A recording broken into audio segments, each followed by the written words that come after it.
Ah, Oke, Bismillahirrahmanirrahim. Assalamualaikum warahmatullahi wabarakatuh.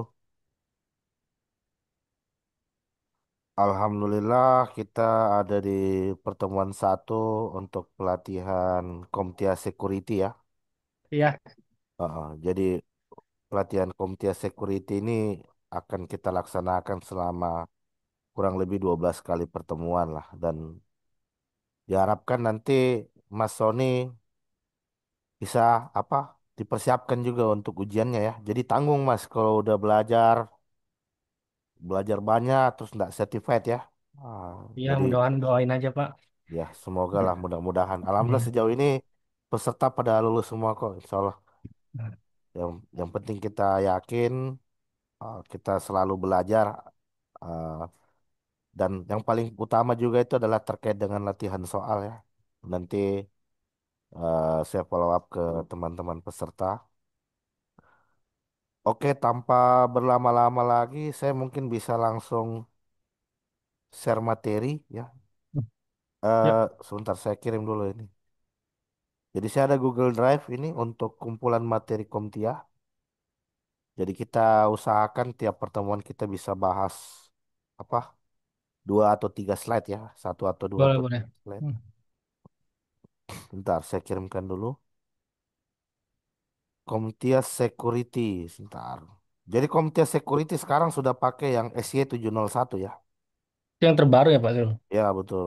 Jadi yang terbaru sekarang sudah menggunakan Komtia Security SY1. Ini. Oke. Saya kirim di chat ya. Jadi di slide itu ada kurang lebih sekitar 16 slide. Jadi kalau saya yang paling utama kita paham objektifnya dulu. Karena bagaimanapun exam itu pasti selalu selalu menanyakan apa yang diminta yang harus dicapai oleh peserta di setiap pelatihannya. Nah, jadi saya share screen dulu. Jadi ini menurut saya informasi yang cukup penting nih. Hmm. Jadi teman-teman bisa cari Komtia Security, Security Plus Objektif ya. Nah, dia nanti akan langsung otomatis ke yang terbaru itu. SY1 ya. Hmm. SY1 objektif. Nah, jadi kalau saya selalu selalu kembali ke objektif materi. Kenapa demikian? Karena security ini kan luas sekali nih, Pak. Security ini luas sekali. Belum lagi kita bahas security dari sertifikasi ESI Council misalkan, dari GIATS. Jadi kalau saya, Hmm. kita belajar security-nya itu fokus begitu. Aslinya nggak usah kemana-mana karena kajian security ini sangat luas. Makanya kita selalu berpatokan dengan apa yang diminta oleh Komtia. Jadi ini SY1 untuk ujiannya sendiri ada kurang lebih sekitar 90 soal. Terus pilihan ganda, multiple choice, dan performance base ya. Jadi ada pilihan ganda, kemudian ada praktikal ya, ada hands onnya Hmm. gitu. Tapi hands onnya menurut saya di sini enggak, Anda enggak disuruh ngoding lah. Paling cuman ada soal, terus Anda tinggal drag and drop saja, mencocokkan lah Hmm. dengan apa yang diminta. Jadi ini ujiannya selama 90 menit. Jadi kalau 90 menit 90 soal berarti artinya 1 menit. satu soal 1 menit. Ya betul. Iya. Tapi Dan itu kok harus benar lagi Pak ya. iya, tapi bisa ditandain kok dia. Bisa di Ayo, Pak. jadi beda kayak Kisko ya. Kisko Ya. kalau kita udah jawab, kita nggak bisa pindah lagi di nomor yang berikutnya. Oh, Tapi ya. ini bisa. Tapi Gitu ya. kita tandain dulu untuk kita revisi lagi di eh, di waktu setelahnya gitu kan. Iya. Kita review lagi. Nah, jadi ini yang selanjutnya nanti diminta oleh ujian ya. Jadi kita secara konsep paham lah tentang general security ya. Konsep security secara general.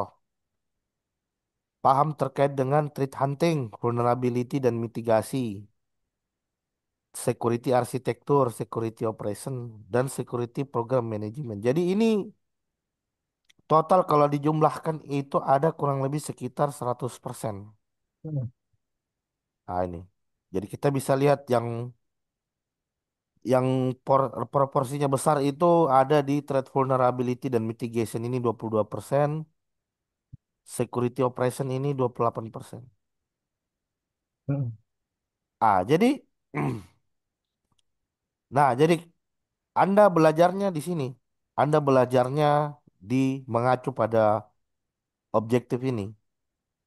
Misalkan ini general security concept. Nah, ini kita pelajari nih, pahami istilah-istilah yang dimaksud ini apa itu technical, managerial, ada operasional, physical.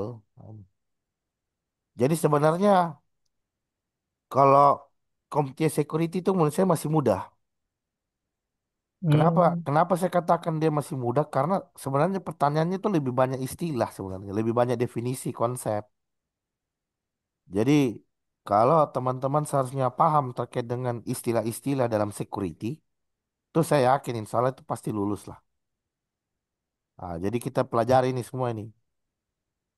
Apa itu business operation impact, apa technical implementasi. Jadi belajar itu sudah mengacu ke sini saja. Tidak usah Hmm. kemana-mana. Jadi nanti saya kirimkan PDF dan PPT nanti kita bisa sambil belajar mandiri dan sambil pertemuan juga gitu kan. Nah, jadi ini saya kirimkan dulu. Jadi istilah-istilah dalam security itu menurut saya penting. Pemahaman konsep itu penting. Karena sebenarnya komite security itu hanya fundamental saja. Kecuali Anda sudah masuk ke Komtia Pentes atau Komtia Caisa, Wish. barulah di situ Anda belajar Pentes, Anda belajar tentang Blue Team. Gitu. Itu labnya disediain ya Pak dari Komite kalau pentas ya. Ya, disediain. Kalau ini labnya nanti dari saya sendiri aja bisa. Hmm. Kalau mau cari roadmapnya bisa seperti ini. Komtia Roadmap Hmm. supaya kita tahu ini posisi kita sekarang ini ada di mana gitu kan. Ini. Jadi posisi kita sekarang ada di core skill sebenarnya. Jadi Comtia Security Plus ini dianggap sebagai core skill dia, core skill dasar. Oh, Dia masuk gitu. ke dalam skill dasar dia, masuk ke dalam core skill kalau dalam Comtia. Hmm. Jadi dianggap kita udah paham lah terkait dengan IT fundamental, network dan tentang network, tentang troubleshooting. Hmm. Nanti kalau misalkan kita sudah lulus di Security Plus, baru kita lanjut Hmm. ke Pathway. Ada pet cyber security di sini. Di pet cyber security di sini baru kita penjurusan. Apakah kita ingin mendalami di Pentest atau kita ingin mendalami di Blue Team di defensifnya. Jadi kalau Pentest ini red team dia. Kalau yang Yang atas Pak, infra. ya ini infra, ini jalur infra ini kalau mau infra. Jadi belajarnya Linux, server, belajar cloud. Ini jalur infrastruktur. Kalau yang di bawah ini jalur security.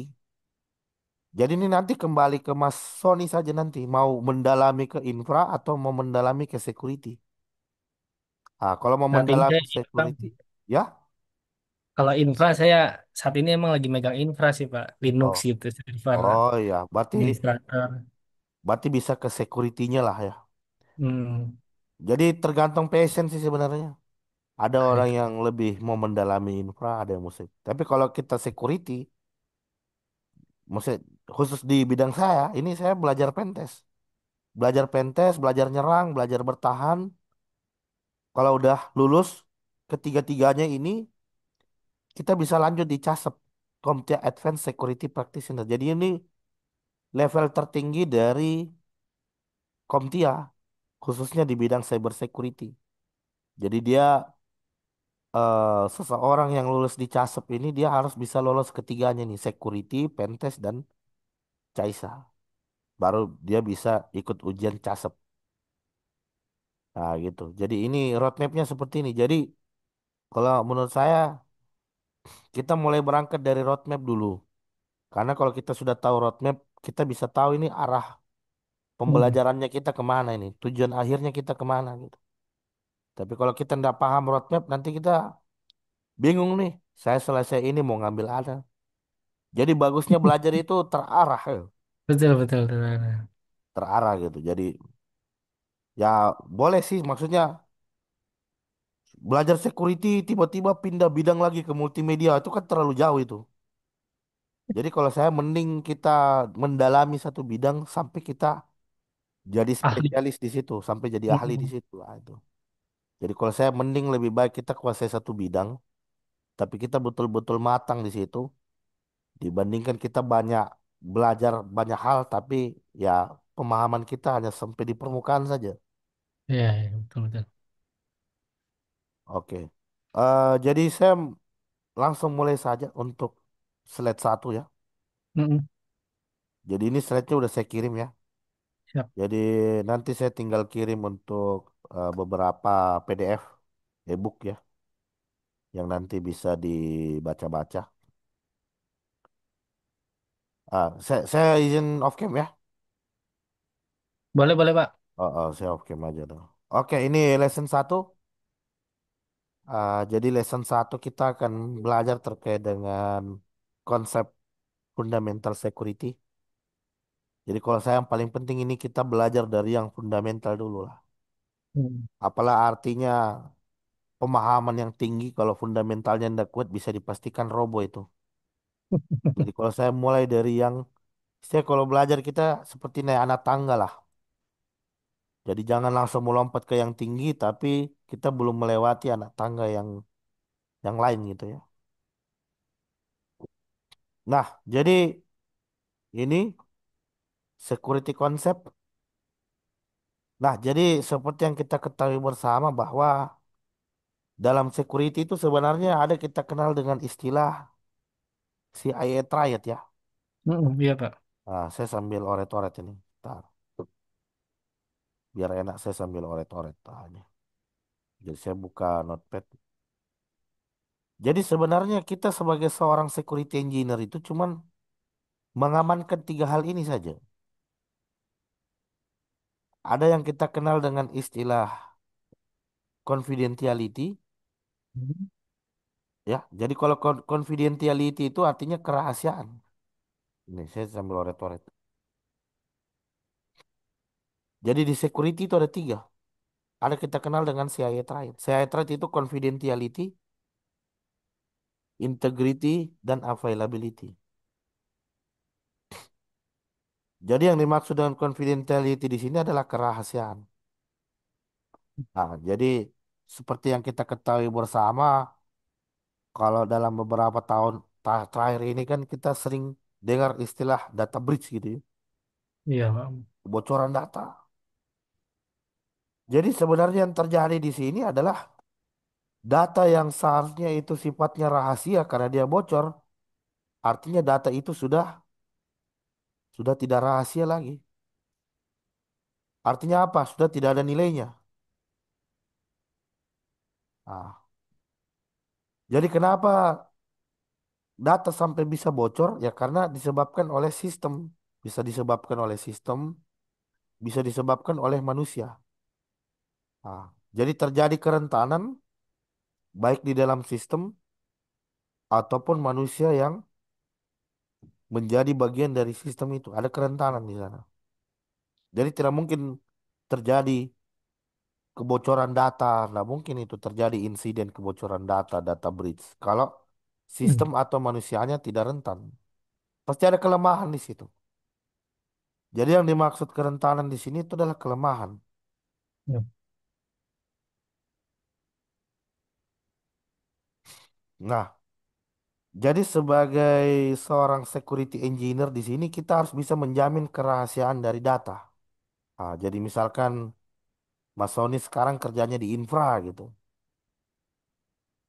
Atau Mas Sony ngurusin data, database. Nah, itu kita harus jaga Iya. itu kerahasiaan data yang ada di dalam database. Jadi database kita ini jangan sampai bocor ini, ya. Berarti apa? Berarti kita harus bisa implementasi security di sisi confidentiality. Apa implementasi security yang bisa kita terapkan di confidentiality? Misalkan kita terapkan enkripsi, ya. Jadi ketika data itu bocor, misalkan data itu bocor dikeluarkan dari database, orang tidak akan bisa ngelihat. Kenapa? Karena data itu di encrypt. Sip. Berarti yang bisa buka yang punya kode dekriptornya kan? Hmm. Berarti yang bisa buka hanya si orang yang punya dekripnya. Jadi ini banyak terjadi data yang tersimpan ke database ini dia dalam bentuk telanjang, dalam bentuk plain text bukan ciphertext. Hmm. Nah ini rawan ini. Jadi seharusnya data itu disimpan dalam bentuk ciphertext dia. Kenapa dia bisa berbentuk ciphertext? Karena dia sudah dienkripsi. Jadi data disimpan database itu dalam ciphertext dia bukan plain text. Jadi kalau dia bocor terus datanya dalam bentuk plain text ini bisa dilihat dengan mata telanjang ini. Nggak usah pakai enkripsi-enkripsian ini, nggak usah pakai dekriptornya, nggak usah. Jadi kenapa bisa sampai terjadi begini? Ini karena disebabkan ada kerentanan dari sistem. Berarti apa? Pembuat sistemnya tidak aware. Hmm. Berarti pembuat sistem tidak memikirkan bahwa akan ada yang namanya insiden. Ya, jadi security itu persiapan, Pak. Jadi security itu persiapan. Jadi jangan berharap kita secure, jangan berharap banyak bahwa sistem kita ini akan aman kalau kita sendiri tidak mempersiapkan dengan matang, ya. Harus pakai enkripsi. Ya, memang butuh biaya. Namanya security itu butuh biaya. Dan biaya juga kadang tidak sedikit. Tapi itulah konsekuensi dari yang namanya keamanan. Kita perlu memikirkan terkait penggunaan antivirus, penggunaan firewall, Iya. penggunaan dari metode enkripsi. Ah, jadi ini masalah security ini kerap diabaikan karena alasan mahal. Itu nggak bisa. Bentrok Pak sama orang finance. Bentrok sama orang finance. Finance bilang, itu nggak guna itu. Tapi setelah nanti terjadi insiden baru dia sadar bahwa oh ini nggak kaleng-kaleng ini. Ini harus bisa di. Jadi memang harus kita kasih edukasi nih bahwa masalah security ini nggak bisa dikesampingkan dia. Jadi dan yang namanya security itu bukan beli produk Pak. Oh gitu Pak. Security itu. Jadi banyak yang saya temui bahwa wah kita beli security nih beli firewall selesai itu barang. Iya. Security itu beli firewall beli antivirus selesai. Dia tidak sadar ini bahwa bahkan kita beli perangkat security sekalipun masih ada potensi bisa di bypass ya. Iya. Jadi yang namanya perangkat security itu sebenarnya hanya memperkuat saja, tapi tetap ada potensi. Makanya saya katakan bahwa yang namanya security itu bukan produk, security itu proses, Pak. Hmm. Jadi selama ada bisnis, disitulah implementasi security terjadi di situ. Jadi nggak bisa berasumsi bahwa oh ini beli firewall selesai. Enggak. Jadi security itu seiring berjalannya proses bisnis di sana ada implementasi security.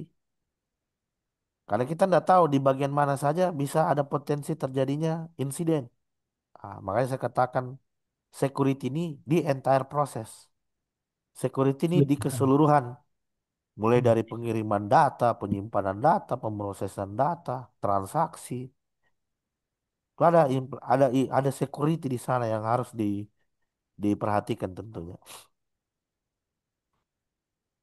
Nah, yang berikutnya itu adalah terkait dengan integrity. Jadi integrity yang dimaksud di sini adalah keutuhan. Jadi Jadi yang dimaksud dengan keutuhan di sini artinya data kita tidak berubah. Boleh berubah asal apa? Boleh berubah asal yang merubah itu adalah owner, ya. Jadi data hanya bisa dirubah oleh owner atau si pemilik data. Jadi tidak ada itu apa? Tidak ada itu apa istilahnya orang lain bisa ngelihat data kita enggak bisa. Berarti faktor kerahasiaan di sistem dipertanyakan betul enggak? Sekedar melihat saja enggak boleh apalagi sampai merubah. Bahkan pemilik layanan sekalipun, Pak. Hmm. Bahkan pemilik layanan sekalipun itu enggak bisa lihat data data customer itu enggak boleh. Kita hanya penyedia layanan, tapi urusan data itu antara si pemilik data dengan orang itu sendiri. Kita tidak ada urusan di situ.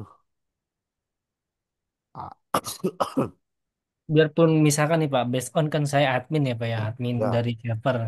Biarpun saya bisa masuk ke data itu berarti emang nggak boleh ya Pak, karena etik ya tadi ya Pak ya. ada etik di situ, Pak, yang mengatur. Nggak bisa. Jadi kita hanya buat sistem dan ketika ada akses ke data ya orang orang si pemilik data sendiri yang bisa ngelihat. Takutnya kita nanti kena undang-undang perlindungan data, Pak. Jadi undang-undang perlindungan data itu artinya data customer dititip ke kita dengan asumsi bahwa mereka percaya kita. Hmm. Berarti berarti saya sebagai penyedia layanan pun nggak boleh lihat. Itu saking ketatnya masalah security, ya.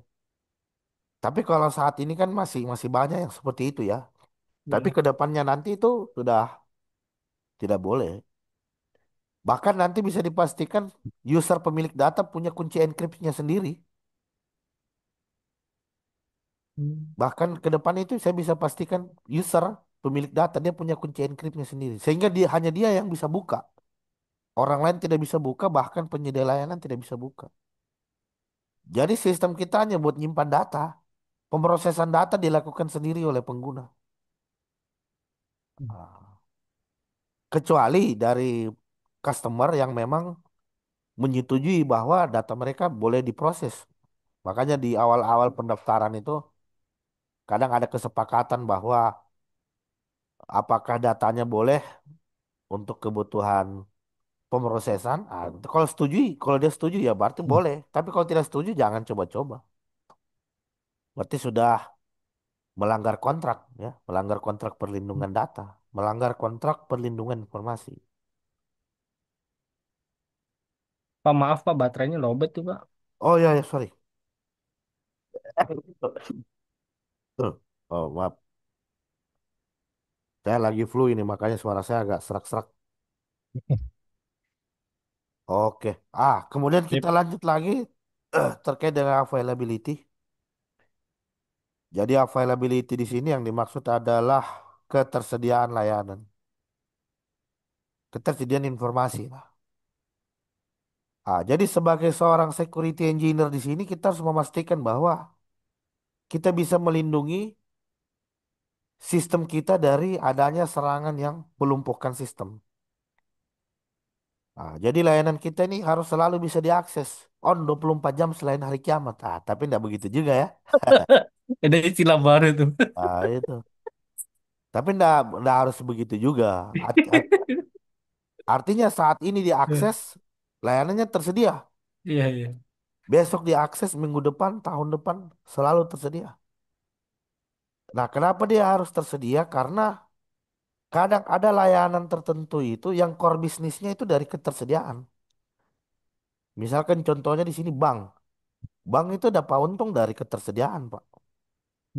Layanan tersedia, layanan orang bisa pakai layanan kita untuk transaksi, misalkan deposit, transfer, penarikan tunai. Itu kan dikena cas itu.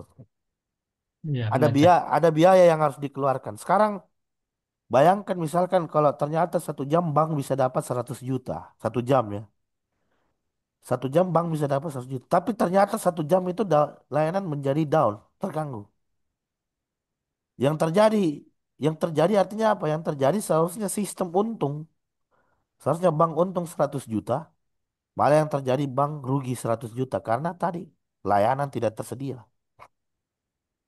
Jadi kita harus bisa memastikan itu bahwa layanan kita selalu tersedia. Jangan-jangan ada hacker yang coba DDoS server kita. Atau jangan-jangan ada cyber attack ya, atau jangan-jangan ada malfungsi. Nah, jadi sebagai seorang security engineer ini kita harus memastikan ini ketersediaan selalu ada.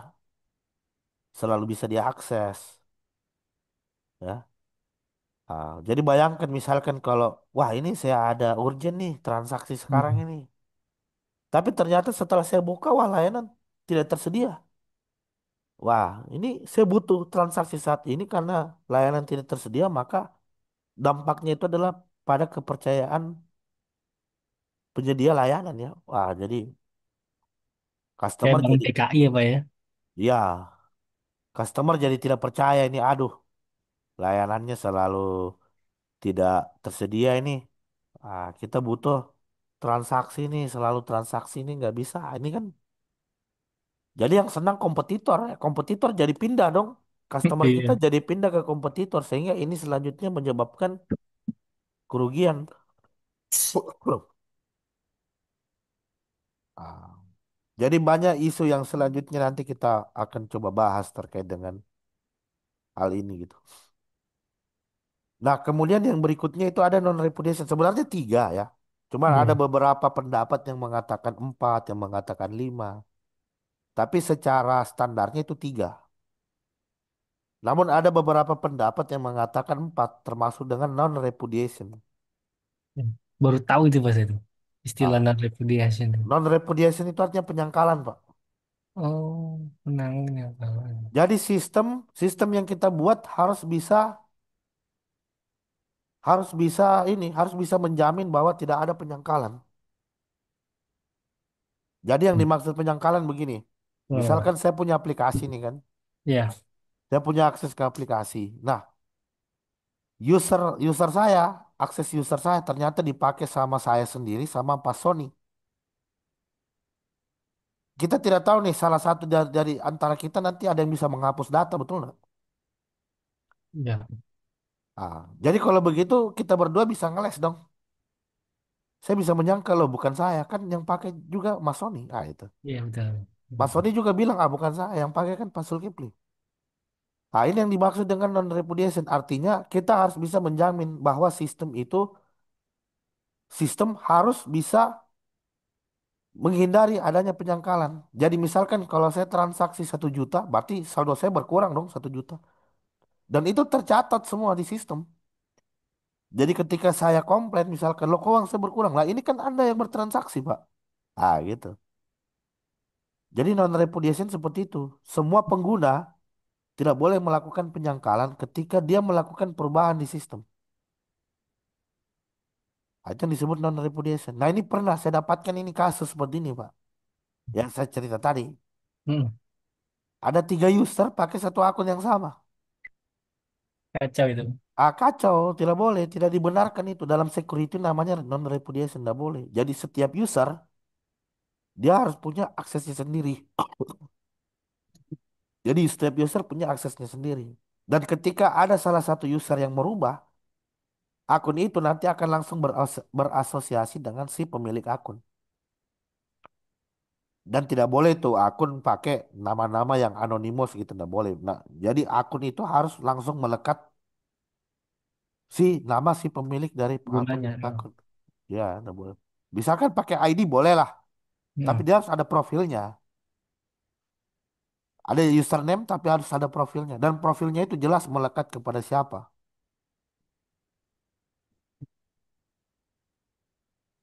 Nah, ini jadi security itu tiga. Sebenarnya kita sebagai seorang security engineer, sebenarnya kita mengamankan ketiga hal ini. Keempat hal ini. Faktor kerahasiaan, integritas, ketersediaan layanan, dan non-repudiation. Begitupun dari sisi begitupun dari sisi attacker. Kita mengamankan keempat hal ini, sementara dari sisi hacker dia nyerang ke dalam empat hal ini. Betul enggak? Apa sih yang tidak diserang di sini? Kerahasiaan kan berarti kalau hacker bisa mengakses ke data rahasia, Hmm. berarti kan faktor kerahasiaannya dipertanyakan, betul enggak? Kalau hacker bisa merubah, berarti faktor integritasnya dipertanyakan. Kalau hacker bisa bikin down system, berarti faktor availability-nya dipertanyakan. Nah ini, nah ini yang kita sebut dengan framework. Jadi sistem harus bisa melindungi baik dari internal maupun eksternal. Jadi security itu dimulai dari identifi dulu. Identify ya. Identify. Jadi kita identifikasi dulu aset kita apa. Jadi tidak ada sejarahnya security. Apa? Kita udah tahu nih aset-aset kita yang mau diamankan apa. Terus kita mau implementasi security ya, nggak mungkin lah. Iya iya betul betul. Kita harus data dulu. Asetnya kita ada network, ada router, ada server, ada data. Ah, baru setelah kita identifikasi aset-aset yang kita miliki, baru kita terapkan proteksi. Jadi yang dimaksud proteksi di sini artinya perlindungan. Apa perlindungan yang bisa terapkan di server, apa yang bisa. Jadi semakin besar kerugian yang dihasilkan, berarti semakin besar juga implementasi security-nya. Jadi kita bisa berasumsi itu. Misalkan kita coba menghayal saja, menghayal saja. Ya ya. Misalkan, misalkan data saya di server ini sampai terhapus. Apa dampaknya ke perusahaan? Wah, bisa jadi perusahaan jadi bangkrut kalau data itu sampai kena hapus kan? Apalagi ada perusahaan yang core bisnisnya itu dari data, misalkan perbankan. Itu bahan bakarnya dari data, Pak. Kalau data sampai terhapus, data customer, data transaksi terhapus, bisa dipastikan layanan tidak jalan itu. Orang mau transaksi gimana, saldonya hilang. Betul tidak? Orang mau transaksi gimana, data customernya hilang gitu. Jadi semakin besar resiko yang dihasilkan, berarti semakin besar juga implementasi security-nya. Ah, jadi memang security ini semakin besar kerugiannya, semakin mahal kadang implementasi security-nya. Karena sudah seperti itulah. Iya, Pak. Bentrok mahal itu, Pak. Ya itu. Jadi memang harus pelan-pelan diyakinkan. Iya. Jadi disimulasikan aja. Tapi jangan ya. Jangan lah. Jadi jangan menunggu ada cyber attack baru kita sadar bahwa wah ini nggak boleh, ini nggak boleh.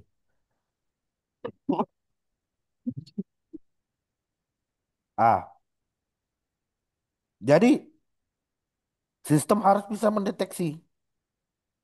Sistem harus bisa mendeteksi jenis serangan, apakah itu terjadi di internal atau apakah itu terjadi di eksternal.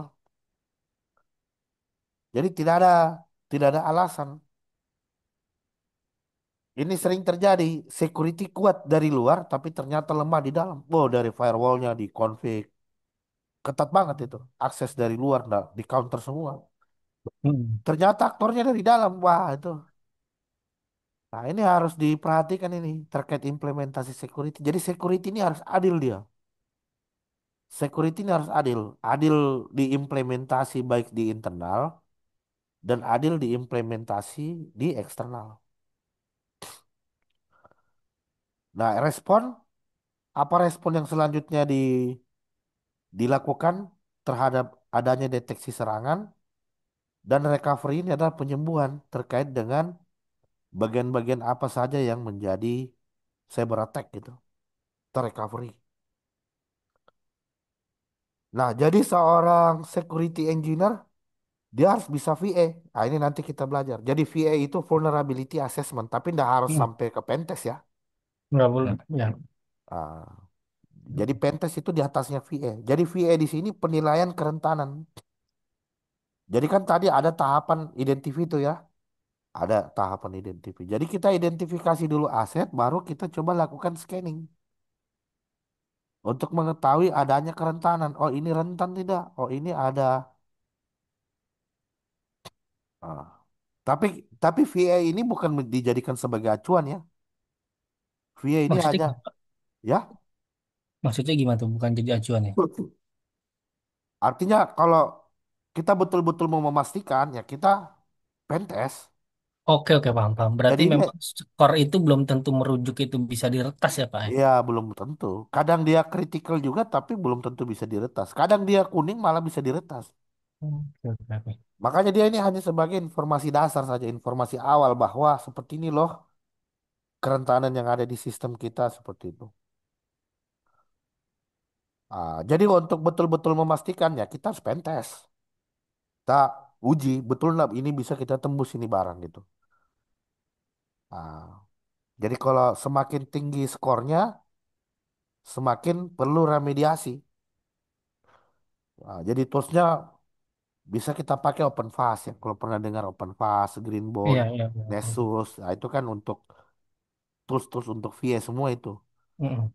Tapi kalau mau pentest ya kita harus bisa metodenya ya, bisa SQL injection, bisa XSS. Nantilah kita coba bersinggungan dengan metodenya gitu ya. Boleh, boleh, Pak. Nah, ini akses kontrol ini wajib ini. Ini hukumnya wajib di dalam suatu perusahaan. Jadi semua perusahaan itu harus punya akses kontrol. Jadi semua akses ke aset yang kita miliki itu semua harus bisa termonitor, harus bisa termonitor, terawasi, terproteksi. Jadi ada kadang ada aset itu yang tidak pakai akses kontrol. Kalau mau pakai pakai saja. Nah, Random siapapun orang bisa pakai. Tidak ada autentikasi. Terus yang pakai juga tidak teridentifikasi ini orangnya siapa. Kita udah tahu besok-besok ada insiden semua orang bisa saling lempar tangan, lempar tanggung jawab. biasa begitu semua, Pak. Itu.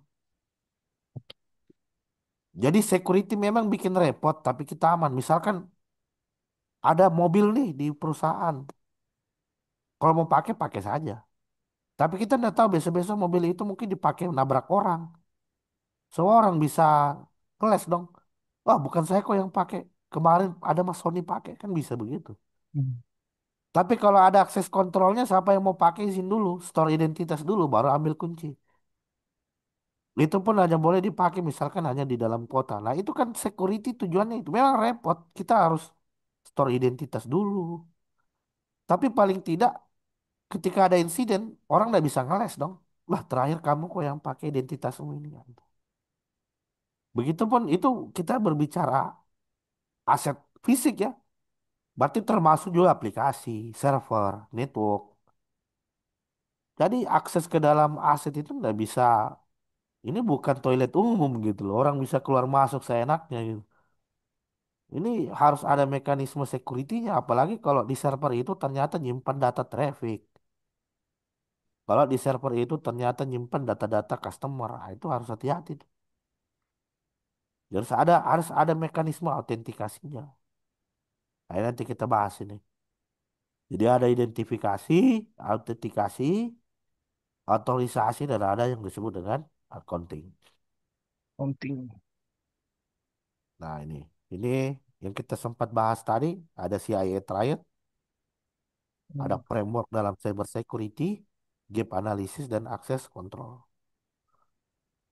Nah, jadi kita lanjut lagi di topik berikutnya itu terkait dengan security control. Jadi security control ini dimulai dari manajerial dulu, Pak. Nah, ini yang sering terjadi yang saya temukan. Jadi security itu top down ya. Security itu Tapi, top down, Pak, dari lapisan atas ke lapisan bawah. ya. Tapi ini banyak terjadi saya temukan dari atasnya kosong, Pak. Jadi implementasi security-nya nggak jelas ini di atas. Jadi manajerial yang ada di top layer di sini tugasnya mendefinisikan terkait dengan aturan, prosedur, kebijakan, kontrak. Jadi dia bermain security tapi di level manajerial secara tertulis ya aturan, kebijakan, undang-undang. Nah, apa yang didefinisikan di dalam aturan yang dibuat oleh manajerial ini diimplementasi di lapisan operasional. Di operasional di sini ada manusia yang Manusia. pelaksana. Operasional itu person. Jadi kan kita kalau kerja di perusahaan kan ada aturannya kan. Iya, betul. Aturan terkait dengan penggunaan komputer, aturan terkait dengan pengembangan perangkat lunak. Jadi saya jangan salahkan kalau orang operasional ini sampai membuat aplikasi yang rentan. Mereka nggak bisa disalahkan juga. Karena memang dari manajerialnya dia nggak bikin aturannya, standar industrinya itu seperti apa. Standar pengembangan perangkat lunak yang aman seperti ini loh. Ah, itu nggak pernah dikasih. Jadi orang operasional ini bebas. Terserah dia mau bikin versinya seperti apa, terserah. Suka-suka hati, betul nggak? Berurutan ya Pak ya. Iya, ini Jadi gini Pak, dari atas ke sorry. bawah, Pak. Dari atas Jadi ke gini bawah. Pak, apakah harus ada prosedur dan kebijakan terlebih dahulu atau enggak dulu? Misalkan kita mau buat aplikasi nih, kita buat aja aplikasi dulu tanpa harus ada kebijakan atau prosedur yang kayak harus ada ngecek OAuth stop 10 lah gitu Pak. Wah, kebijakan dulu lah. Tetap kebijakannya Pak Iya, ya. kebijakan dulu itu paten itu, Pak. Itu tidak mungkin organisasi berdiri kalau tidak ada aturannya, nah mungkin. Nggak bisa. Jadi orang manajerial ini memang harus harus membuat mau nggak mau mereka belajar security supaya tahu ini proses bisnisnya kita bagaimana. Ah, baru dia terapkan kebijakan security di setiap kebijakan, di setiap proses bisnis. Jadi nggak bisa, Pak. Jadi memang sering kita temui. Ah, ini makanya Pak, yang Bapak sampaikan tadi barusan, inilah yang sering terjadi. Ketika udah jadi insiden, anggaplah kita bikin dulu nih aturan belakang, betul nggak? Bikin dulu. Betul, betul, betul. Aturan belakang bener maksudnya gitu. Ah, ternyata setelah kita buat aplikasi, aplikasinya diretas. Ternyata ada fungsi validasi yang tidak diimplementasi dengan baik. Baru orang manajerial baru putar otak untuk bikin aturannya. Betul tidak? Berarti kan dari awal dia sudah harus sampaikan. Kita kalau pakai network harus pakai firewall ya. Kalau kita bikin Mm-mm. aplikasi harus pakai validasi ya. Validasi. Itu, ini yang banyak terjadi. Makanya kita sering insiden dulu, kejadian dulu, baru di atas revisi aturannya, kebijakannya kan. Oh iya. Itu Berarti salah. Itu berarti salah itu. agak paham itu Pak. Jadi konsep manajer itu ya dia dari atas yang ngamaninnya ya Pak secara Iya, menyeluruh ya, dari secara kebijakan ya. menyeluruh nggak bisa. Maksudnya orang teknikal nggak bisa dipercayakan sepenuhnya. Mm-mm. Orang manajernya harus ada intervensi masalah aturan. Berarti harus strict dong Pak kalau di Oh, level manajerial Pak. oh harus strict lah. Orang-orang yang duduk di manajer harus orang paham security. Mm. Jadi kalau tidak ada orang orang nggak ada orang manajerial yang paham security, orang-orang operasional naik aja jadi manajerial kalau begitu. Dan biasanya kan yang penting running well atau Oh, bisnisnya. enggak seperti itu. Aturannya jelas, Pak. Hmm. Misalkan di sini, di manajerial dia enggak ngomong gitu. Enggak ada aturan. Iya. Network, yang penting jalan, nggak usah pakai firewall. Ternyata setelah kita implementasi, jebol. Siapa yang salah? Memangnya ada aturan tertulis di situ? Tidak ada kan? Semua orang bisa saling lempar tanggung jawab dong.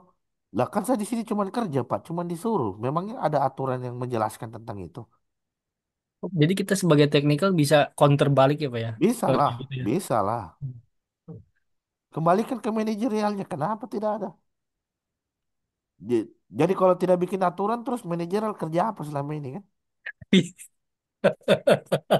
Ngeri juga ya kalau dibalikin gitu ya. Wah, enggak apa-apa, harus tegas lah. Kalau saya Harus tegas ya. iya Level boleh. kita teknikal ya. Iya, di kontrak kerjanya bagaimana? Ada SOP-nya enggak? Ada aturannya enggak? Makanya ini yang jadi standarisasi. Memang ketat, memang ketat. ISO 27001 memang ketat, tapi arahnya untuk mencegah supaya jangan ada yang seperti ini lagi gitu loh. Jadi perusahaan itu dia harus solid, tidak boleh ada yang kerja sesuai dengan keinginannya, tidak boleh. Hmm. Nah itu. Turun lagi di bawah ini technical. Jadi security dari sisi technical dan physical. Jadi bisa berupa software atau bisa berupa perangkat keras. Jadi kalau technical di sini misalkan, oh sistem operasi kita wajib harus pakai antivirus ya. Oh sistem operasi kita wajib pakai firewall lah itu. Berarti kan technical kan? Di sini Ya, bukan manusia di sini di level technical ini bukan manusia. Di level technical ini perangkat lunak ini, perangkat keras. Benda mati nih, benda mati. Makhluk hidup itu cuma di operasional manajerial saja. Turun ke bawah technical ini perangkat lunak, aplikasi. Begitupun physical. Physical ini CCTV. Ini kan perangkat security semua ini. Jadi dengan adanya security control yang seperti ini, ada security control di level manajerial, ada security control di level operasional, ada security control di level physical dan technical, maka diharapkan sistem kita bisa aman gitu. Diharapkan sistem kita bisa meningkatkan level security-nya tentunya. Nah, jadi security itu pertama ada preventif dulu. Jadi yang dimaksud preventif di sini adalah perlindungan awal. Jadi perlindungan awal itu ada di preventif. Antivirus, firewall, CCTV, ah, door lock ya. Jadi akses Hmm. masuk itu harus pakai identifikasi. Ini perlindungan ini. Dan ketika ternyata preventif ini bisa dilewati, preventif ini bisa dijebol, maka disitulah peran detektif. Kita cari tahu akar masalahnya di mana, hackernya ada di mana, dia sudah sampai di mana. Nah ini banyak terjadi perusahaan hanya menggantungkan security di preventif saja. Nah, ini yang saya katakan tadi, security itu beli produk gitu. Beli antivirus, firewall. Dikiranya itu akan aman. Padahal ternyata ketika ini di bypass sudah selesai. Tidak ada detektif gitu. Gimana cara deteksinya kan? Betul tidak? Iya, ada SIM-nya. Ada SIM-nya. Ada sistem monitoringnya, SOC-nya. Dan ketika dan ketika bilang sudah ditemukan adanya kerentanan, baru kita korektif. Korektif artinya kita perbaiki. Kita perbaiki, kita recovery, kita forensik, kita patching, sehingga diharapkan celah itu jangan sampai diretas lagi. Nah, itu. Hmm. Nah, jadi security itu harus tiga nih. Ada preventifnya, ada detektifnya, ada korektifnya. Nah, jadi kalau cuman dua atau cuman satu, bisa dipastikan itu pasti akan ada insiden itu. Dan untuk melacaknya pasti susah karena tidak ada sistem monitoringnya. Nah, ini security control tipe 2. Nah, kalau direktif ini biasa aturan secara tertulis itu dilarang buang sampah atau dilarang memasuki data center. Nah, ini jadi jadi yang namanya security itu tidak harus fisik, tidak harus secara benda. Kadang kita bisa Konflik, Pak. ya Ya, berarti aturan juga. aturan. Misalkan kita masuk itu ada petunjuk dilarang masuk di area ini. Itu kan enforce rule ya, itu kan melakukan enforce rule of behavior itu kan memaksa untuk patuh terhadap aturan. Atau deteren. Jadi kalau deteren ini biasa fisik dia. Jadi misalkan mencegah orang untuk masuk. Misalkan kalau dalam gedung itu ada apa namanya, ada ID-nya itu, ada ID card-nya. Hmm. Jadi orang nggak bisa sesuka hati. Dia harus teridentifikasi dulu. Itu disebut deteren. Ada compensating. Compensating ini enforce rule dan psikolog. Jadi dia kombinasi dari direktif dan deteren. Contohnya misalkan kamera CCTV. Kamera CCTV itu monitoring sekaligus mencegah juga. Ya. Jadi ada orang masuk pengen berbuat jahat karena lihat kamera CCTV, psikologisnya jadi terpengaruh kan, Iya. sehingga tidak jadi melakukan serangan karena dia tahu oh ini saya terpantau. Jadi memaksa orang untuk ikut aturan. Terus yang kedua mempengaruhi psikologis dari seorang customer ya, agar tidak berbuat sesuatu yang berbahaya. Jadi misalkan kalau Mas Fandi kan kelola infra nih, sering remote ke server, sering remote ke Hmm. switch. Itu dibuatkan bannernya. Kadang eh, banner itu mengganggu juga tuh, Pak. itu si hacker ketika mau masuk nyerang dia loh. Aktivitas Anda termonitor. Wah, itu langsung jatuh mental itu. Tadinya mungkin dia mau lanjut nyerang, tapi karena udah terlanjur terpengaruh psikologisnya jadi mengurungkan niat gitu. Jadi semua Ya. aset itu harus ada faktor deterannya itu harus ada faktor direktifnya. Jadi remote SSH, selamat datang, aktivitas Anda di server akan tercapture, aturan Iya, tentang perlindungan data disebutkan begini, begini, begini. Ah, itu. iya juga sih, bener juga sih Pak harus ada banner ya. Cuman terakhir tuh saya hapus tuh bannernya Pak. Oh, janganlah, harus dipasang lah. Karena kita nggak tahu Kalau iya sih, yang itu ngeremot. berkaitan dengan skrip sih Pak. Skrip saya ngebaca si banner itu jadi otomasinya hilang, Oh, diputus karena bannernya itu. berarti masih perlu dicuning lagi tuh. Iya, Tapi itu menurut saya penting lah. Karena kita penting ya nggak Pak. tahu, jadi Iya. bisa jadi ada orang salah remote gitu kan. Jadi ketika salah remote nanti dia langsung baca tuh, oh ini bukan server saya nih. Nah itu. Nah ini terkait dengan tanggung jawab dari security yang ada di dalam suatu perusahaan. Jadi security ini tanggung jawab seluruh security tanggung jawab seluruh elemen, Pak ya. Mm.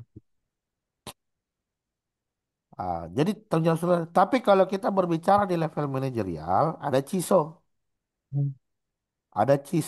atau ada CIO, ada CSO macam-macam. Chief Information Security Officer. Nah, dia bertanggung jawab tuh terkait dengan bagaimana proses sirkulasi data yang aman di dalam perusahaan. Nah, itu tanggung jawab CISO. Makanya kemarin ada insiden itu, Ya. ransom di salah satu bank, CISO-nya dua orang langsung mundur itu, langsung dipecat. Karena memang CISO ini dia penanggung jawab.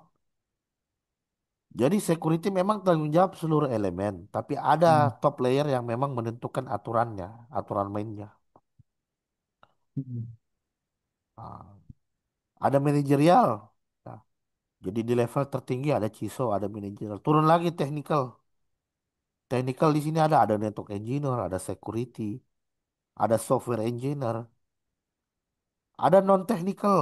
Misalkan ada sales, ada marketing, ya, ada keuangan. Turun lagi liability, ada apa? Ada customer. Jadi security ini entire proses. Semua orang harus paham security di internal perusahaan sama di eksternal. Eksternal sama ada customernya kita harus paham. Oh seperti ini loh aturan Mm. security-nya. Ada ada ada ada vendor misalkan. Jadi ini harus bisa terdefinisi dengan jelas ini aturan dari atas sampai bawah ini harus bisa dijelaskan secara detail ya terkait dengan security-nya. Nah, jadi ini adalah skill yang harus dimiliki oleh security engineer. Bisa. Jadi security engineer itu minimal dia tahu risk assessment lah, tidak tidak harus sampai jago pentest, tidak harus. Tapi minimal dia bisa VA lah, risk assessment, tahu cara pakai open fast, tahu cara Minimal pakai itu ya Pak ya. ya, Minimal itu ya bisa VA ya. minimal VA lah, tidak harus bisa pentest lah. Pentest itu bisa pelan-pelan nanti sambil belajar. Terus seorang infosec dia harus tahu bagaimana cara mengkonfigur secure device.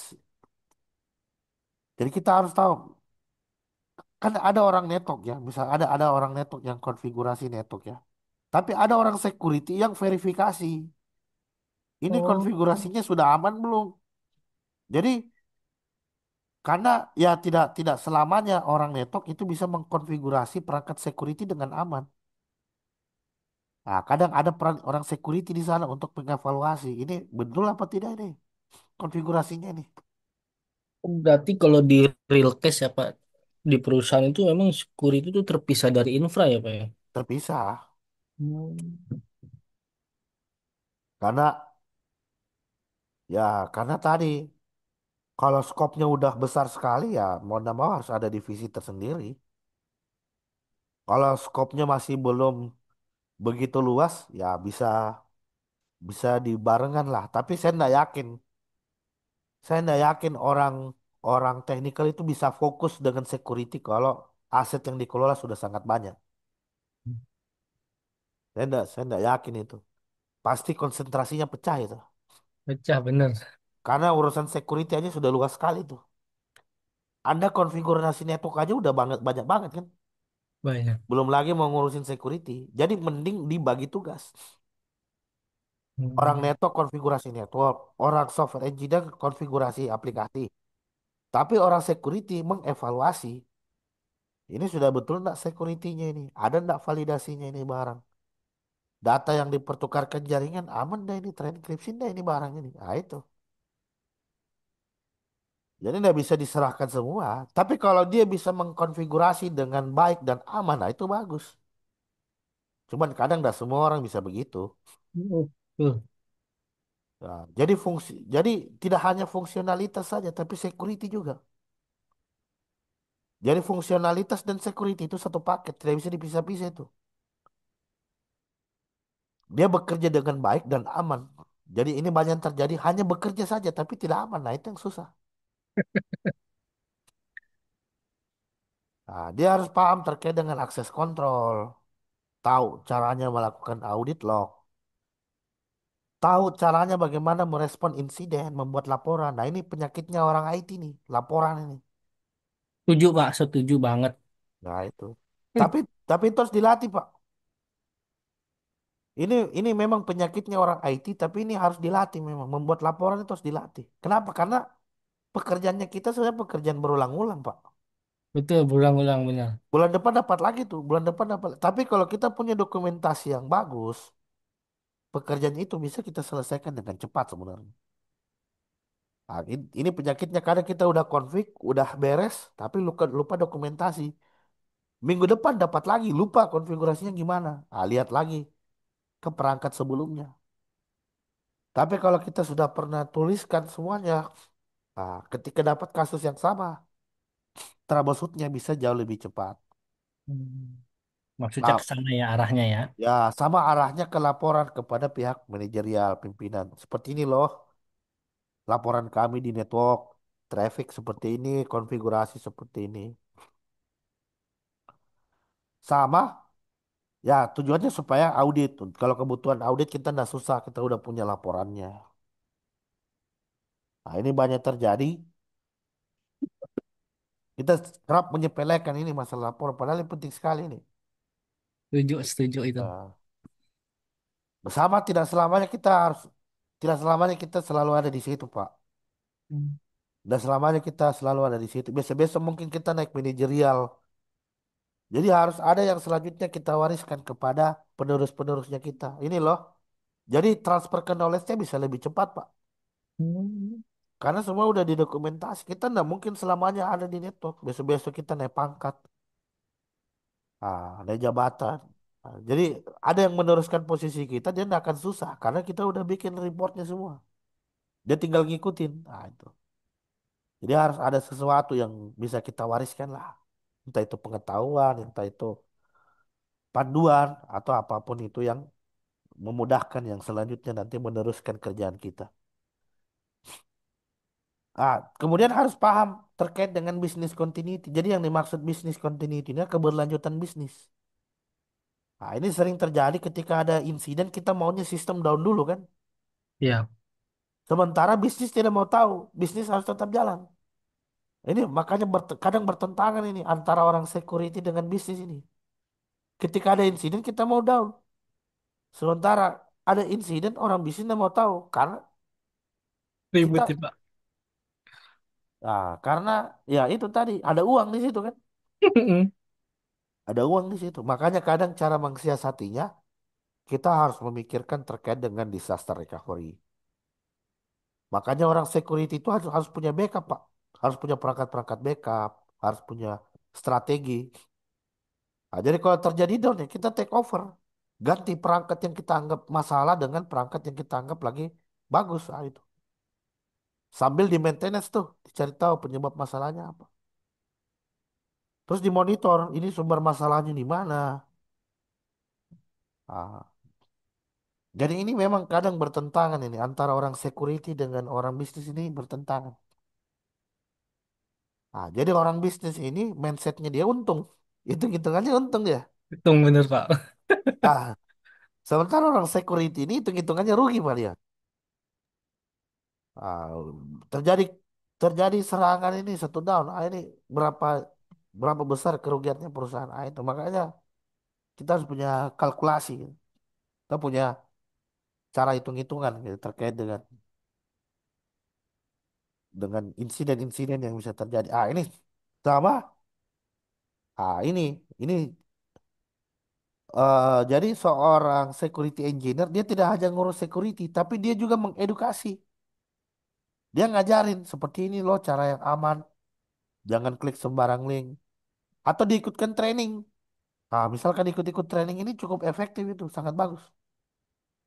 Jadi misalkan Mas Sony udah paham ke knowledge-nya, Mas Sony yang transfer ke knowledge lagi ke orang-orang yang non security.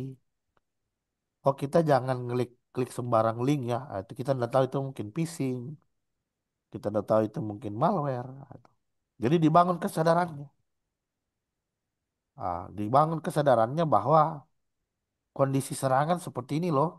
Kita kita harus lebih hati-hati lagi agar kita tidak menjadi korban dari serangan cyber.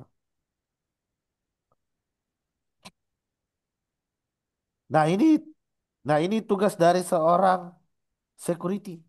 Jadi ini bisnisnya orang security ini SOC, bikin security operation center. Jadi semua harus termonitor, semua harus terpantau, semua harus terlihat. Jadi jangan berasumsi tinggi kalau semua belum bisa terlihat. Jadi jangan berbicara security kalau visibility-nya belum nampak gitu. Jadi yang dimaksud dengan visibility ini kelihatan nampak ya, nampak. Jadi kelihatan dulu tuh apa proses yang terjadi di server, apa proses terjadi di network, apa proses yang terjadi di dalam aplikasi. Itu harus kelihatan dulu. Baru dari situ kita bisa implementasi security. Kita mau implementasi security tapi kita nggak tahu kondisi sistem gimana nih. Betul tidak? Agak iya sih Pak, emang bener. Cuman itu butuh infra yang lebih nggak sih Pak? Kayak Ah, Memang pelan-pelan ya. Mm-mm.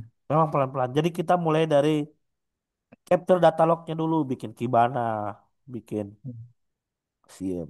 Jadi yang jelas ada niat lah untuk ke sana.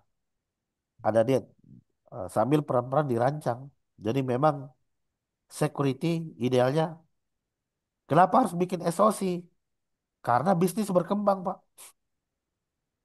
Data semakin banyak, customer semakin banyak, aset semakin banyak. Pastikan dibutuhkan mekanisme untuk memonitoring. Tidak mungkin mau kita monitoring dengan cara manual kan? Nggak mungkin banget Pak. Ya, nggak mungkin banget itu. Makanya Mm. perlu dipertimbangkan terkait SOC. Kemudian ada DevSecOps. Nah, ini sudah trennya sekarang. Ini lagi yang lagi rame. Jadi pendekatan pengembangan perangkat lunak dengan menggunakan DevOps. Jadi diintegrasi tuh. Jadi kan dulu ada kelompokan-kelompokan nih, orang infra, Hmm. kelompok A, orang orang dev, orang development, kelompok B. Nah, itu udah dianggap udah tidak efisien lagi. Satu diborong semua ya Pak ya. Jadi idealnya mending kita bikin satu kelompok, ada orang security-nya, ada orang operationnya, ada orang development-nya gitu.